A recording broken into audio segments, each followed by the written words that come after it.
Mas vai acabar logo, disse, afastando-se rápido para não ter que explicar a razão. Lembrou-se do que lera nos olhos da moça, no momento em que ela entrou no refeitório. Medo. Medo. Verônica podia sentir insegurança, timidez, vergonha, constrangimento. Mas por que medo? Esse sentimento só justifica-se diante de uma ameaça concreta, como animais ferozes, pessoas armadas, terremotos. Jamais de um grupo reunido num refeitório. Mas o ser humano é assim, consolou-se. Substitui grande parte de suas emoções pelo medo. E Mari sabia muito bem do que estava falando, porque esse fora o motivo que a levara até Villette, a síndrome do pânico. Mari mantinha no seu quarto uma verdadeira coleção de artigos sobre a doença. Hoje já se falava abertamente do tema, e recentemente vi um programa de televisão alemã onde algumas pessoas relataram as experiências que haviam passado. Nesse mesmo programa, uma pesquisa revelara que parte significativa da população humana sofre de síndrome do pânico, embora quase todos os afetados procurassem esconder os sintomas, com medo de serem considerados loucos. Mas na época em que Mari tivera seu primeiro ataque, nada disso era conhecido. Foi o inferno, o verdadeiro inferno, pensou, acendendo outro cigarro. O piano continuava tocando. A moça parecia ter energia suficiente para passar a noite em claro. Desde que a menina entrara no sanatório, muitos internos haviam sido afetados, e Mari era um deles. No começo tinha procurado evitá-la, temendo despertar sua vontade de viver. Era melhor que continuasse desejando a morte, porque não podia mais fugir. Dr. Igor deixara escapar o boato de que, embora continuassem lhe dando injeções todos os dias, o estado da moça deteriorava a olhos vistos, e não conseguiria salvá-la de jeito nenhum. Os internos haviam entendido o recado e mantinham distância da mulher condenada. Mas, sem que ninguém soubesse exatamente por quê, Verônica começara a lutar por sua vida, embora apenas 2 pessoas se aproximassem dela. Zédica, que iria embora amanhã, e não era de falar muito, e Eduardo. Mari precisava ter uma conversa com Eduardo. Ele sempre a escutara com respeito. Será que o rapaz não entendia que estava trazendo de volta Verônica ao mundo? E que isso era a pior coisa que se pode fazer com uma pessoa sem esperança de salvação? Considerou 1000 possibilidades de explicar o assunto. Todas elas envolviam colocá-lo num sentimento de culpa, e isso ela não faria nunca. Mari refletiu um pouco e resolveu deixar as coisas correrem no seu ritmo normal. Já não advogava mais, e não queria dar o mau exemplo de criar novas leis de comportamento, num local onde devia reinar a anarquia. Mas a presença da menina tinha afetado muita gente ali, e alguns estavam dispostos a repensar suas vidas. Num dos encontros da fraternidade, alguém tentara explicar o que estava acontecendo. Os falecimentos em Villette aconteciam de repente, sem dar tempo de ninguém pensar a respeito, ou no final de uma longa doença, quando a morte sempre é uma bênção. No caso daquela menina, porém, a cena era dramática, porque era jovem, estava desejando viver de novo, e todos sabiam que isso era impossível. Algumas pessoas se perguntavam, e se isso estivesse acontecendo comigo? Como eu tenho uma chance, será que a estou utilizando? Alguns não se incomodavam com a resposta. Há muito tinham desistido, e já faziam parte de um mundo onde não existe nem vida, nem morte, nem espaço, nem tempo. Outros, porém, estavam sendo forçados a refletir, e Mari era um deles. Verônica parou de tocar por um instante e olhou Mari, lá fora, enfrentando o frio noturno com um casaco leve. Será que ela queria se matar? Não. Quem quis se matar fui eu.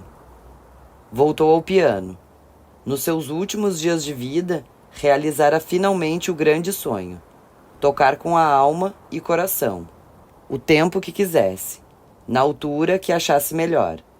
Não tinha importância se a sua única plateia era um rapaz esquizofrênico. Ele parecia entender a música, e isso era o que contava. Mari nunca quisera se matar. Ao contrário, há 5 anos atrás, dentro do mesmo cinema onde fora hoje, ela assistia horrorizada a um filme sobre a miséria em El Salvador e pensava o quanto sua vida era importante. Nessa época, com os filhos grandes e encaminhados em suas profissões, estava decidida a largar o aborrecido e interminável trabalho de advocacia para dedicar o resto de seus dias numa entidade humanitária. Os rumores de guerra civil no país cresciam a cada momento, mas Mari não acreditava neles. Era impossível que no final do século a comunidade europeia deixasse ocorrer uma nova guerra em suas portas. Do outro lado do mundo, porém, a escolha das tragédias era farta. E entre essas tragédias estava a de El Salvador, com suas crianças passando fome na rua e sendo obrigadas a prostituir-se. Que horror, disse ao marido, sentado na poltrona ao lado. Ele concordou com a cabeça. Mari vinha adiando a decisão há muito tempo, mas talvez fosse a hora de conversar com ele.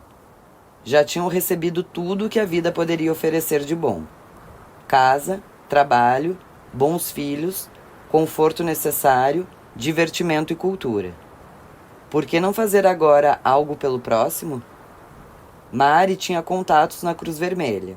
Sabia que voluntários eram desesperadamente necessários em muitas partes do mundo.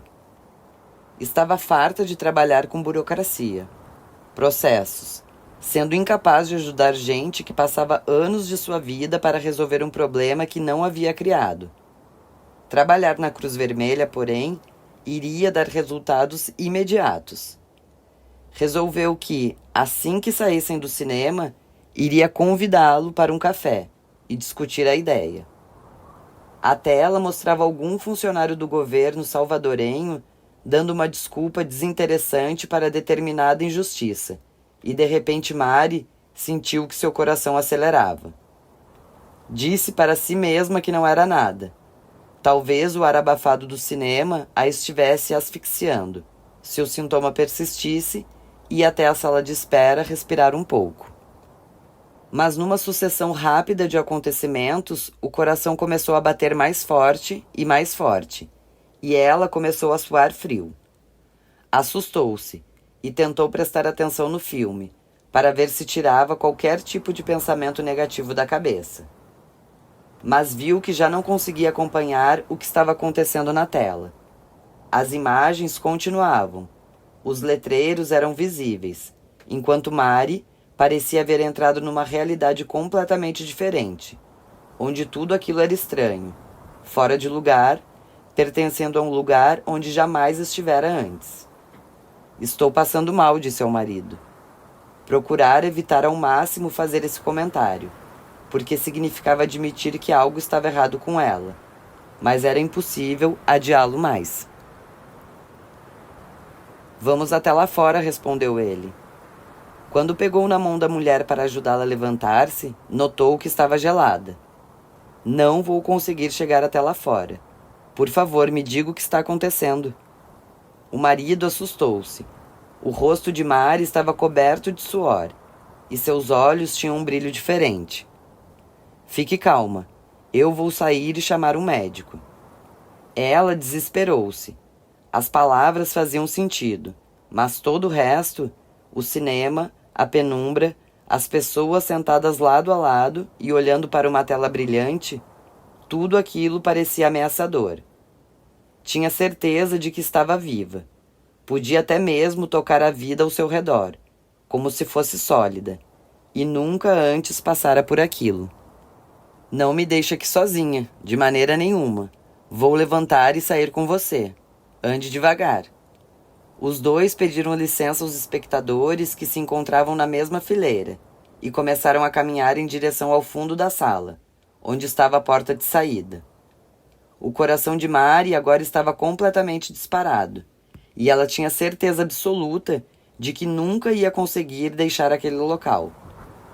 Tudo o que fazia, cada gesto seu, colocar um pé diante do outro, pedir licença, agarrar-se ao braço do marido, inspirar e expirar, parecia consciente e pensado, e aquilo era aterrador. Nunca sentira tanto medo em sua vida. Vou morrer dentro de um cinema. E julgou entender o que estava passando, porque uma amiga sua morrera dentro de um cinema, há muitos anos atrás. Um aneurisma havia estourado em seu cérebro. Os aneurismas cerebrais são como bombas relógio, pequenas varizes que se formam nos vasos sanguíneos, como bolhas em pneus usados, e que podem passar ali toda a existência de uma pessoa, sem que nada aconteça.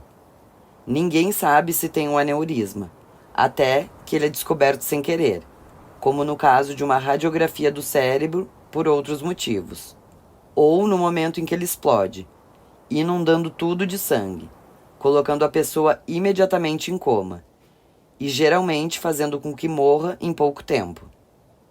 Enquanto caminhava pelo corredor da sala escura, Mari lembrava-se da amiga que perdera. O mais estranho, porém, era como a explosão do aneurisma estava afetando a sua percepção. Ela parecia ter sido transportada para uma plateia diferente, vendo cada coisa familiar, como se fosse a primeira vez. E um medo aterrador, inexplicável, o pânico de estar só naquele outro planeta. A morte. Não posso pensar. Tenho que fingir que tudo está bem e que tudo ficará bem. Procurou agir naturalmente, e por alguns segundos a sensação de estranheza diminuiu. Desde o momento em que tivera o primeiro sintoma de taquicardia, até a hora que alcançou a porta, havia passado os 2 minutos mais aterradores de sua vida. Quando chegaram à sala de espera iluminada, porém, tudo pareceu voltar. As cores eram fortes.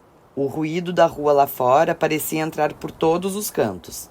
E as coisas eram absolutamente reais. Começou a reparar em detalhes que nunca antes havia notado. A nitidez da visão, por exemplo, que cobre apenas uma pequena área onde concentramos nossos olhos, enquanto o resto fica totalmente desfocado. Foi mais longe ainda. Sabia que tudo aquilo que via à sua volta não passava de uma cena criada por impulsos elétricos dentro do seu cérebro, utilizando impulsos de luz que atravessavam um corpo gelatinoso chamado olho. Não podia começar a pensar nisso. Se enveredasse por ali, ia terminar completamente louca. A essa altura, o medo do aneurisma já tinha passado. Ela saíra da sala de projeção e continuava viva, enquanto sua amiga não tivera nem tempo de mover-se da cadeira.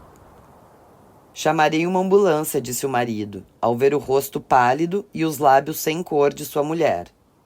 Chame um táxi, pediu, escutando o som que saía de sua boca, consciente da vibração de cada corda vocal. Ir para o hospital significava aceitar que estava realmente muito mal. Mari estava decidida a lutar até o último minuto para que as coisas voltassem a ser o que eram. Saíram da sala de espera, e o frio cortante pareceu surtir algum efeito positivo. Mari recuperou um pouco o controle de si mesma, embora o pânico, o terror inexplicável, ainda continuasse. Enquanto o marido desesperado tentava encontrar um táxi àquela hora da noite, ela sentou-se no meio-fio e procurou não olhar o que estava à sua volta.